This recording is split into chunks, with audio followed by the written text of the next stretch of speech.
Bismillahirrahmanirrahim. Assalamualaikum warahmatullahi wabarakatuh. Alhamdulillahirabbil alamin. Walladzi arsala rasulahu bil huda wa dinil haqq liyudhhirahu 'ala dini kullih. Wa kafa billahi syahida wa asyhadu an la ilaha illallah wahdahu la syarikalah wa asyhadu anna Muhammadan abduhu wa rasuluh. Allahumma salli ala Muhammad wa ala alihi wa ashabihi wa man tabi'ahum bi ihsanin ila yaumiddin. Ya ayyuhan nas ittaqu rabbakum alladzi khalaqakum min nafsin wahidah wa khalaqa minha zawjaha wa bassa minhuma rijalan katsiran wa nisaa'a wattaqullaha alladzi tasaaluna bihi wal arham innallaha kana 'alaikum raqiba wa ba'd. Fa inna asdaqal hadisi kitabullah wa khairal hadyi hadyi Muhammadin sallallahu alaihi wasallam. Syarrul umuri muhdatsatuha fa inna kulla muhdatsatin bid'ah wa kulla bid'atin dhalalah wa kulla dhalalatin finnar. Ayol ikhwah azana subhanahu wa ta'ala. Insyaallah kita masuk hadis ke-24 dari matan kitab Al-Jami', bab-bab akhir dari kitab Bulughul Maram oleh Ibnu Hajar Al-Asqalani rahimahullah ta'ala, membahas tentang al-bir was-silah. Tema khusus membahas masalah toleransi keterbatasan. Artinya manusia punya keterbatasan ketika dia berbenah, butuh waktu, nah itu diberi kesempatan. An Abi Ayyub radhiyallahu anhu anna Rasulullah sallallahu alaihi wasallam qala la yakhillu, tidak halal, hukumnya haram li muslimin, untuk orang Islam, ayah jura akhahu, untuk menhajar, nyatru, memutus hubungan, sehingga seolah hilang persaudaraan kepada saudaranya, faqo salasi layalin, di atas dari 3 hari. Yaltaqiyani, ketika keduanya ketemu, wa yu'ridu hadza wa yu'ridu hadza, yang ini berpaling, yang ini juga berpaling. Wa khairuhuma, dan yang paling baik dari keduanya siapa? Alladzi yabda'u bisalam, yang memulai salam, yang memulai untuk damai dulu, sing ngalai untuk rukun, meminta maaf, untuk menyelesaikan masalah. Muttafaq alaih, sepakat di atasnya oleh Imam Bukhari, oleh Imam Muslim. Semoga Allah merahmati pada keduanya. Pelajaran yang bisa kita ambil dari hadis di atas: pertama, standar nilai keislaman seseorang. Orang Islam dikatakan Islamnya standar, normal, itu seperti apa? Pertama, berdampak keselamatan kepada lingkungan. Orang Islam, Islamnya bener, itu lingkungannya mendapatkan manfaat apa? Rumangsa selamat. Kenapa kok begitu? Karena pesan Nabi SAW, al-muslimu man salimal muslimun min lisani wa yadihi. Orang dikatakan Islam itu benar ketika dia bergaul kepada lingkungan, yaitu mereka merasa selamat dari gangguan lisan dan tangannya. lisannya tidak menyakiti orang lain, tangannya juga tidak merusak pada orang lain. Itu nilai normal keislaman seseorang. Yang pertama, menyebabkan lingkungannya selamat.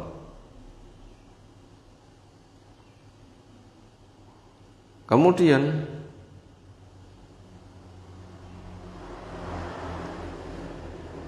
dampak yang nomor 2, kokohnya persatuan dan kekuatan untuk saling bantu di dalam kebaikan dan ketakwaan. Ini poin yang kedua, standar nilai keislaman seseorang benar. Bagian kedua adalah kokohnya persatuan dan kokohnya kekuatan. Ketika persatuannya kokoh, kekuatannya kokoh, untuk apa?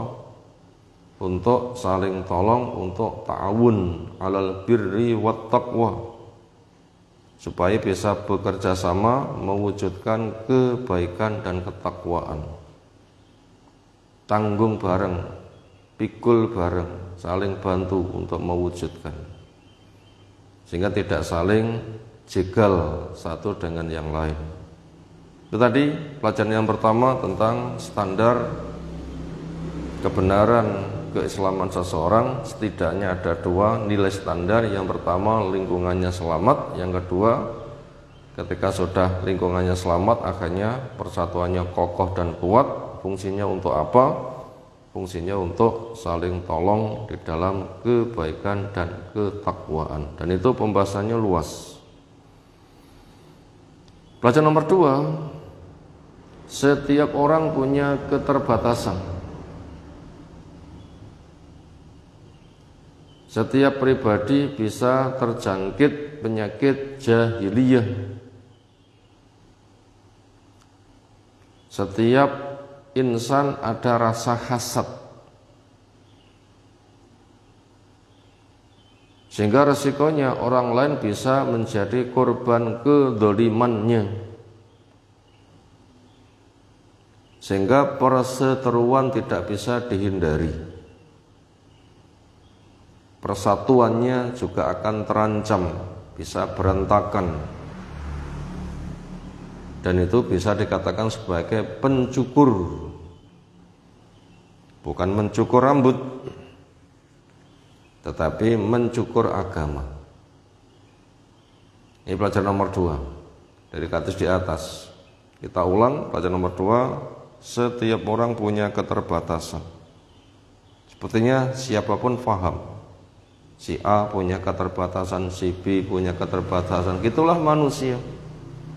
Yang dikatakan kullu bani Adam khata', semua anak Adam itu banyak berbuat salah.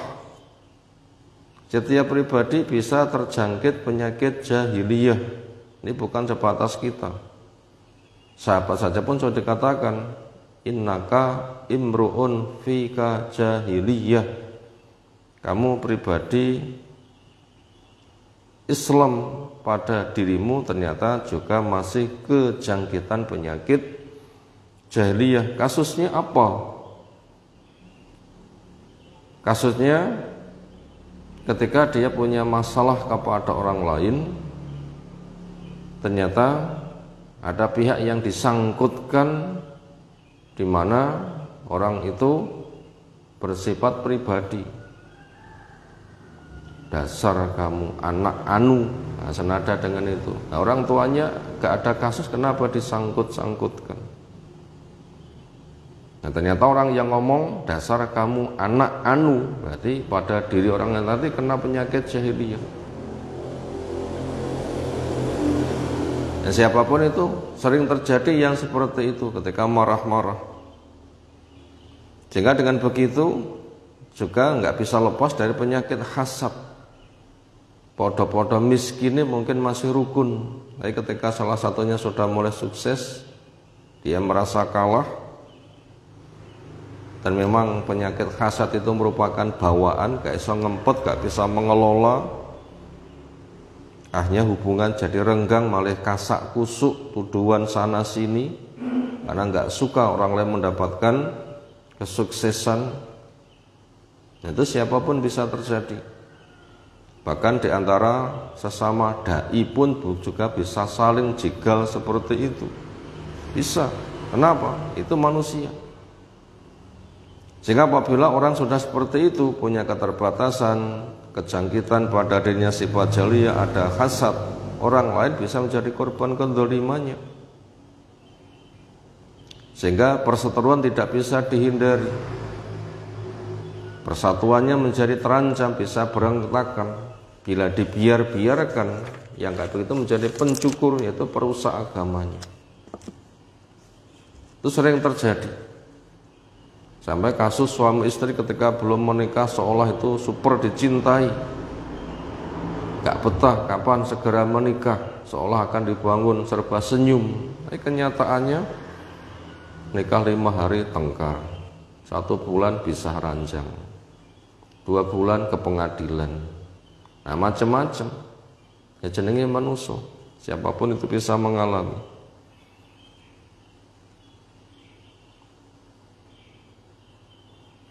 Dan bahasa yang semisal, itulah kehidupan manusia, sebagainya diuji dengan sebagian yang lain.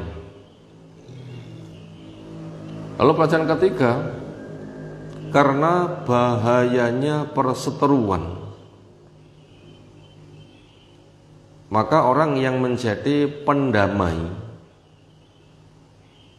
berpahala lebih besar daripada pahalanya orang itu sholat sunnah, pahalanya orang itu puasa sunnah. Kita ulang poin yang ketiga, karena bahayanya perseteruan, maka orang yang menjadi pendamai, pahala untuk dia lebih gede daripada pahalanya puasa sunnah, pahalanya sholat sunnah. Ini memberitahu kepada kita memang perseteruan itu merupakan pengerusakan yang sangat besar. Keluarga bisa berantakan, teman bisa pisah, orang kerap bisa jadi permusuhan, bahaya kan? Bahkan perusahaan pun juga bisa rontok. Kadang satu keluarga bisa saling jegal dan berbagai macam resiko yang lain. Sehingga bila sampai suami istri itu pisah, anak-anak kan juga jadi korban. Ini menunjukkan bahayanya perseteruan itu besar. Makanya orang yang mendamaikan ini pahalanya luar biasa. Bahkan termasuk ketika dia berucap dalam rangka mendamaikan, secara umum orang banyak ngomong itu bahaya, tapi banyaknya ngomong untuk mendamaikan ini termasuk banyaknya ngomong yang diizinkan.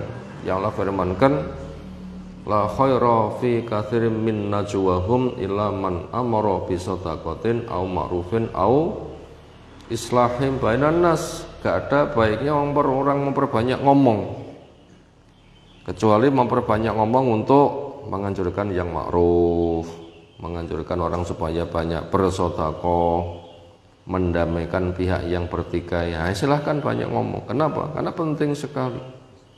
Maka nilai besarnya pahala orang yang mendamaikan lebih gede daripada puasa sunnah, sholat sunnah. Kenapa? Walaupun sholat itu baik, walaupun puasa itu baik, tetapi itu kan bersifat pribadi, nggak ada dampak kepada lingkungan. Tetapi ketika orang itu mendamaikan, ini kan berdampak lingkungan itu kuat. Ketika perdamaian kuat, nanti kan menegakkan sholat lebih mudah, puasa lebih mudah. Gambarnya seperti itu. Makanya bila ada kubu yang bermasalah, diupayakan untuk diselesaikan. Kemudian pelajaran yang keempat, toleransi pemulihan itu ada 3 hari. Toleransi pemulihan, andaikan sakit itu penyembuhan, itu diberikan kesempatan waktu selama 3 hari. Toleransi pemulihan itu 3 hari. Diupayakan hari pertama nanti digunakan untuk menenangkan pikiran, menenangkan emosinya. Yang nomor hari yang kedua bisa digunakan untuk murojaah, koreksi diri, muhasabah. Apa permasalahannya kok sampai terjadi seperti itu? Bila nanti akan beresiko dahsyat gimana?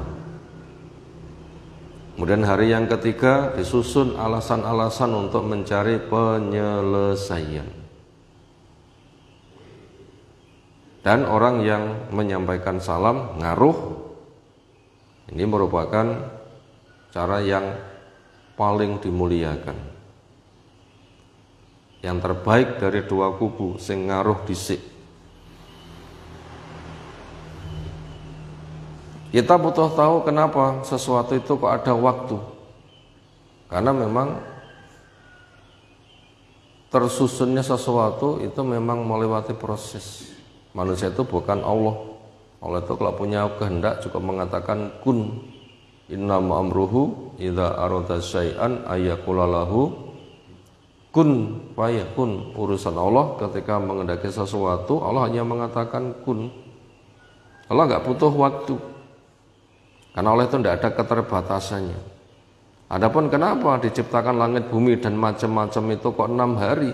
Itu bukan karena keterbatasan tapi banyak hikmah. Untuk pembelajaran kepada manusia, bahasanya manusia itu ketika punya masalah karena nggak punya sifat ketuhanan butuh waktu, walaupun juga membimbing.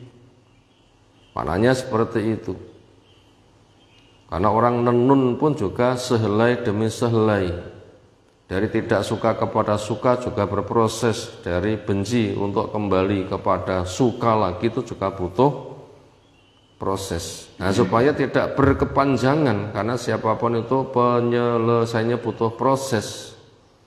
Seperti Homer pun juga pengharamannya butuh proses. Orang disadarkan bahayanya ada, manfaatnya ada, bahayanya luwih gede. Orang yang sadar ya sadar, tapi buat orang yang sudah kecanduan yang belum bisa. Lalu ada langkah yang kedua, diantaranya diadakan pelatihan mencoba untuk meninggalkan. Ketika belum bisa meninggalkan Homer, akhirnya dibatasi. Ketika sedang sholat sudah tidak boleh mabuk lagi. Orang akan mikir dan latihan. Ketika sudah latihan dan latihan bisa, akhirnya diputuskan haram. Semuanya kan butuh waktu. Maka orang yang berseteru untuk memulihkan pun juga butuh waktu. Karena untuk merubah perasaan itu pun juga butuh waktu. Itulah manusia. Makanya adanya waktu 3 hari diupayakan sudah selesai. Nanti hari pertama untuk meredakan emosinya, dikendalikan sehingga bisa menjadi tenang. Ketika sudah tenang, hari yang kedua bisa untuk murojaah, mengadakan kajian ulang, pemikiran ulang, nimbang-nimbang, diunggahnya didukni. Manfaatnya apa, resikonya apa, terus nih sampai barbaran, apakah nanti enggak hancur-hancuran. Nah, ketika sudah terselesaikan pada hari yang kedua bisa murojaah, mengadakan muhasabah, pengecekan ulang. Hari yang ketiga disusun langkah-langkah pendamaian. Sapa sing mulai untuk damai, apakah si A atau si B, tapi yang jelas semuanya dipacu.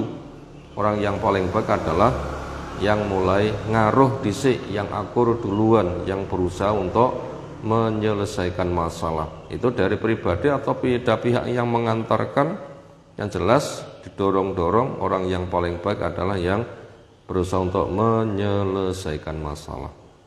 Itulah pentingnya keislaman bersama dampaknya. Pada kondisi manusia punya keterbatasan, Islam sudah memberikan penyelesaian. Sehingga dengan demikian merupakan kesyukuran kita kepada Allah, kesyukuran kita kepada bahasanya tidak ada masalah tanpa ada penyelesaian. Semakin kita kenal Islam, akan semakin banyak solusi-solusi yang diberikan.